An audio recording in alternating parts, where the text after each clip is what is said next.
السلام عليكم ورحمة الله وبركاته.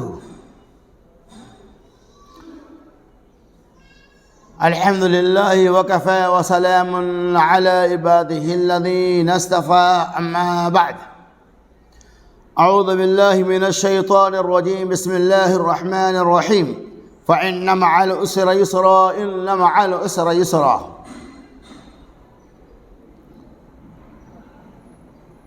محترم سامعین و ناظرین کرام،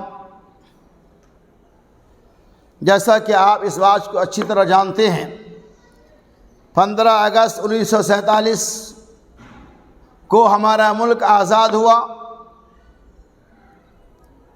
آج کا دن ہمارے لیے، آپ کے لیے، تمام ہندوستانیوں کے لیے خوشی و مسرت کا دن ہے۔ آج کے دن میں ہر طرف گلی کوچوں میں خوشیاں منائی جاتی ہیں۔ ہر طرف بھارت کے ترنگے لے کر لوگ اپنی آزادی کا جشن مناتے ہیں،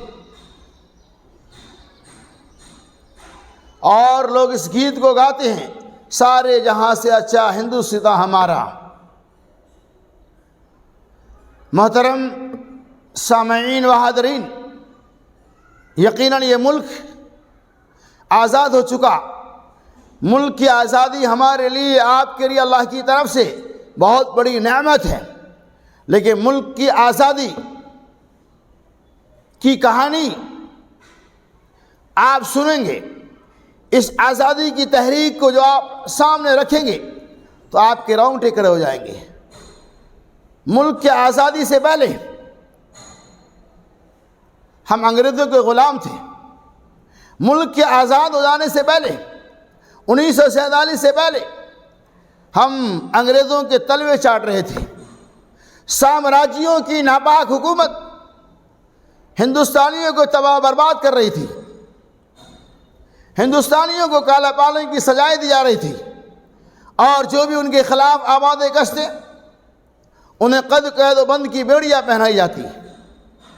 لیکن الحمدللہ اللہ تبارک و تعالیٰ کی توفیق سے ہندوستانیوں کے دلوں میں یہ فکر جاگ اٹھی۔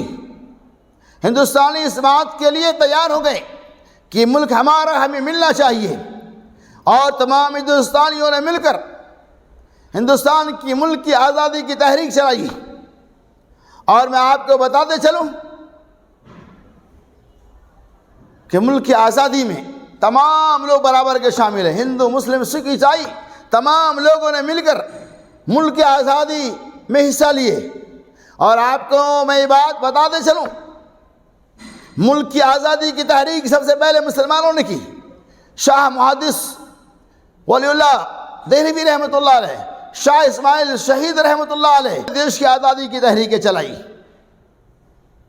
لیکن بڑے افسوس کی بات ہے کہ دیش کو آزادی مل گئی، لیکن آج ہمیں آزادی نہیں ملی۔ اس دیش کے آزاد کرنے میں مسلمانوں نے تن من دھن کی بازیاں لگا دی۔ آپ کو یہ ماننا پڑے گا، اور انصاف کا تقاضا یہی ہے، اگر ملک کی آزادی میں مسلمان حصہ نہیں لیے ہوتے تو شاید یہ ملک آزاد نہیں ہوتا۔ اس ملک کی آزادی کے خاطر لاکھوں علماء کرام شہید کر دیے گئے، لیکن اس ملک کو آزاد کر کے رہا۔ آپ نے سنا ہوگا کہ مولانا ابوالکلام آزاد، جنہوں نے ہندوستان کی تحریک میں برابر کا حصہ لیا، ہندوستان کو آزاد کرانے میں پیش رہے، جس کی وجہ سے انگریزوں نے آپ کو قید بند کی بیڑیاں پہنا دی۔ البلاغ نامی ایک پرچہ جو آپ شائع کیے تھے، اس کے اوپر بینڈ لگا دیا۔ اس قید خانے کے اندر سے بھی آپ نے الہلال نامی پرچہ جاری کر کے ہندوستان کی آزادی کی تحریک چلائی، اور الحمدللہ ہندوستان آزاد ہو گیا۔ ہم انگریزوں کے شکنجے سے محفوظ اور مامون ہو گئے۔ انگریزی کی غلامی سے اللہ نے ہمیں نجات دیا، اور قرآن کا فیصلہ ہے فَإِنَّ مَعَ الْعُسْرِ يُسْرًا إِنَّ مَعَ الْعُسْرِ يُسْرًا۔ بے شک ہر سختی کے بعد آسانی ہے۔ اس اصول کے مطابق ہمارے ساتھ جو تنگحالیاں تھی، ہم جس سختی اور پریشانی کے شکار تھے، اللہ تعالیٰ نے اس سے ہمیں بچا لیا۔ میرے دوستو، بڑے افسوس کی بات ہے کہ وہ لوگ جن کا ہندوستان کی آزادی میں کوئی رول نہیں رہا، جنہوں نے ہندوستان کی آزادی میں کوئی تحریک نہیں چلایا، آج وہی لوگ مسلمانوں کو غدار وطن کہتے ہیں اور اپنے آپ کو وطن پرست ثابت کرتے ہیں۔ وہ لوگ جن کے آزادی میں، جنگ آزادی میں کوئی حصہ نہیں، آج وہی لوگ مسلمانوں کو غدار وطن کہتے ہیں۔ یقیناً مسلمانوں کے ساتھ بہت بڑی ناانصافی ہے۔ اس دیش کی آزادی میں مولانا ابوالکلام آزاد رحمۃ اللہ علیہ، حضرت علی موہانی، پنڈت جواہر لال نہرو، گاندھی جی، یہ سب مل جل کر حصہ لیے، لیکن آج ہمیں ہی غدار وطن کہا جاتا ہے۔ یقین مانو، پنڈت جواہر لال نہرو نے کہا تھا کہ علماء صادق پور جو اہل حدیث کا خالص گھرانہ ہے، علماء صادق پور کی قربانیوں کو، یعنی آزادی کی قربانی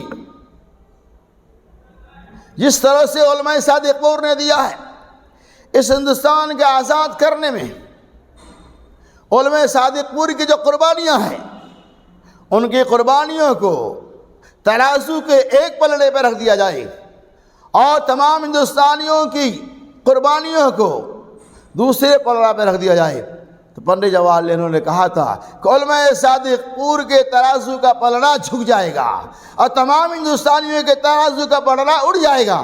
مطلب یہ کہ سارے ہندوستانیوں کی تحریک آزادی، یہ آزادی کی قربانی ایک طرف، علماء صادق پور کی قربانیوں کو ایک طرف رکھا جائے تو اس کا مقابلہ نہیں کر سکتا ہے۔